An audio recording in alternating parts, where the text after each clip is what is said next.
सर्वेभ्यो नमो नमः। आप सभी लोगों का काव्यामृतम इस शामुख पटल पर हार्दिक स्वागत एवं अभिनंदन है। मित्रों, आज हम लोग पुनः जियोग्राफी NCERT पार्ट तीसरे को लेकर के आपके समक्ष उपस्थित हुए हैं। इस अध्याय का नाम है पृथ्वी की गतियाँ। जैसा कि आप जानते हैं, पृथ्वी की गति दो प्रकार की है। पृथ्वी की गति कितने प्रकार की हैं मित्रों? दो प्रकार की हैं, घूर्णन एवं परिक्रमण। पृथ्वी अपने अक्ष पर जब घूमती है तो उसको घूर्णन कहा जाता है, और सूर्य के चारों ओर स्थिर हो कक्ष में पृथ्वी की गति को परिक्रमण कहते हैं। जब पृथ्वी सूर्य की परिक्रमा लगाती है गोल गोल, तब उसको परिक्रमण कहते हैं, और अपने अक्ष पर जो घूमती है उसको हम घूर्णन कहते हैं। पृथ्वी का अक्ष एक काल्पनिक रेखा है जो इसके कक्षीय सतह से 66.5 डिग्री का कोण बनाती है।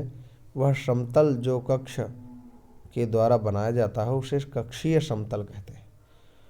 पृथ्वी सूर्य से प्रकाश प्राप्त करती है। पृथ्वी का आकार गोले के समान है, इसलिए एक समय में सिर्फ उसके आधे भाग पर ही सूर्य की रोशनी प्राप्त होती है। सूर्य की ओर वाले भाग में दिन होता है, जबकि दूसरा भाग जो सूर्य से दूर होता है वहाँ रात्रि होती है। स्वाभाविक प्रवृत्ति है। ग्लोब पर वह वृत्त जो दिन तथा रात को विभाजित करता है उसे प्रदीप्ति वृत्त कहते हैं। जो वृत्त रात्रि और दिन का निर्धारण करता है उसको प्रदीप्ति वृत्त कहते हैं।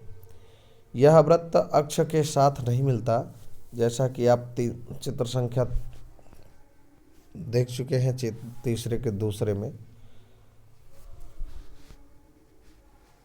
ये देख लीजिए। यह मध्य में प्रदीप्ति रेखा है। पृथ्वी कुछ इस प्रकार से स्थित है। मध्य में प्रदीप्ति वृत्त है। कहते हैं पृथ्वी अपने अक्ष पर एक चक्कर पूरा करने में लगभग 24 घंटे का समय लेती है। पृथ्वी अपने अक्ष पर चक्कर पूरा करने में लगभग 24 घंटे का समय ले लेती है। घूर्णन के समय काल को पृथ्वी दिन कहा जाता है। यह पृथ्वी की दैनिक गति है। अगर आप पृथ्वी घूर्णन नहीं करे तो क्या होगा? देखिए, कुछ इसमें विशेष तथ्य लिखा। प्राचीन भारतीय खगोल शास्त्री आर्यभट्ट ने बताया था कि पृथ्वी गोल है और अपने अक्ष पर घूर्णन करती है। सूर्य के तरफ वाले पृथ्वी के भाग में हमेशा दिन होगा, जिसके कारण उस भाग में गर्मी लगातार पड़ेगी। दूसरे भाग में हमेशा अंधेरा रहेगा एवं पूरे समय ठंड पड़ेगी। इस तरह की अवस्था में जीवन संभव नहीं हो पाएगा। पृथ्वी की दूसरी गति जो सूर्य के चारों ओर कक्ष में होती है उसे परिक्रमण कहा जाता है। पृथ्वी एक वर्ष या 365 1/4 दिन में सूर्य का अर्थात 365 दिन 6 घंटे और जोड़ लीजिए, 24 घंटे होते हैं। चौथा भाग 1 6 चौको 24, 6 बचा, तो 365 दिन और 6 घंटे में सूर्य का चक्कर लगाती है। हम लोग इसे एक वर्ष में 365 दिन मानते हैं तथा सुविधा के लिए 6 घंटे उसमें नहीं जोड़ते हैं।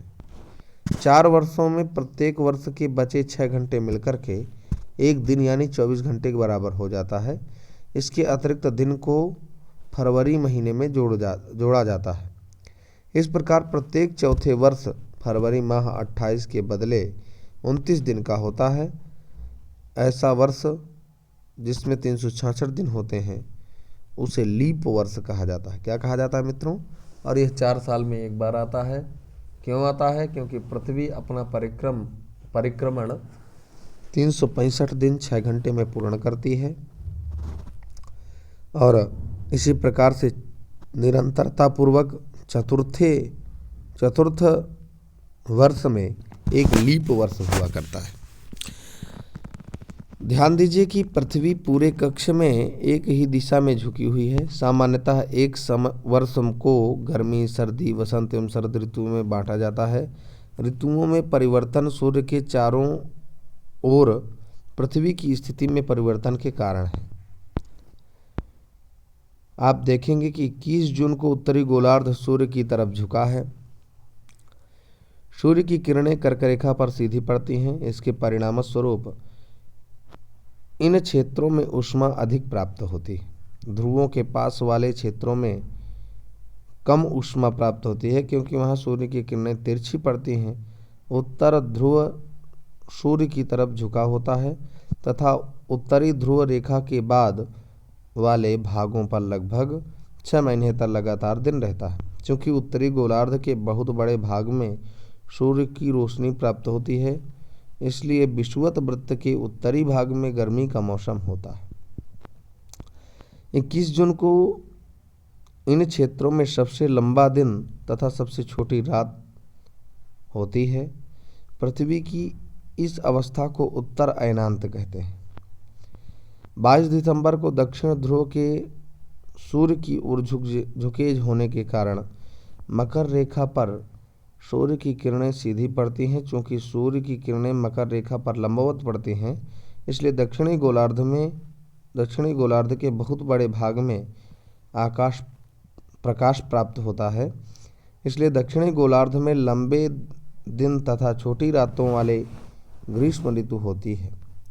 इसके ठीक विपरीत स्थिति उत्तरी गोलार्ध में होती है। पृथ्वी की इस अवस्था को दक्षिण अयनांत कहा जाता है। क्या आप जानते हैं कि ऑस्ट्रेलिया में ग्रीष्म ऋतु में क्रिसमस का पर्व मनाया जाता है? अर्थात जो ऑस्ट्रेलिया है, ऑस्ट्रेलिया का ग्रीष्म ऋतु में मनाया जाने वाला मुख्य त्यौहार क्रिसमस डे है। 21 मार्च एवं 23 सितंबर को सूर्य की किरणें विषुवत वृत्त पर सीधी पड़ती हैं। इस अवस्था में कोई भी ध्रुव सूर्य की ओर नहीं झुका होता है, इसलिए पूरी पृथ्वी पर रात एवं दिन बराबर होते हैं। इसे विषुव कहा जाता है। क्या कहा जाता है मित्रों? विषुव कहा जाता है। 23 सितंबर को उत्तरी गोलार्ध में शरद ऋतु होती है, जबकि दक्षिणी गोलार्ध में बसंत ऋतु होती है। 21 मार्च को स्थिति इसकी विपरीत होती है। 21 मार्च की स्थिति इसकी विपरीत होती है, जब उत्तरी गोलार्ध में बसंत ऋतु तथा दक्षिणी गोलार्ध में शरद ऋतु होती हैं। इस प्रकार स्पष्ट है कि पृथ्वी के घूर्णन एवं परिक्रमण के कारण दिन एवं रात तथा ऋतुओं में परिवर्तन होता है। इस प्रकार से इस तृतीय अध्याय का निरूपण, पृथ्वी की गतियों का जो निरूपण है, इस अध्याय का हम लोगों ने सामान्य रूप से अध्ययन किया। आशा है आप लाभान्वित हो रहे होंगे। तो चैनल को लाइक, शेयर एवं सब्सक्राइब करना ना भूलें। पुनः आप सभी लोगों का हार्दिक वंदन, अभिनंदन। नमो नमः मित्रों।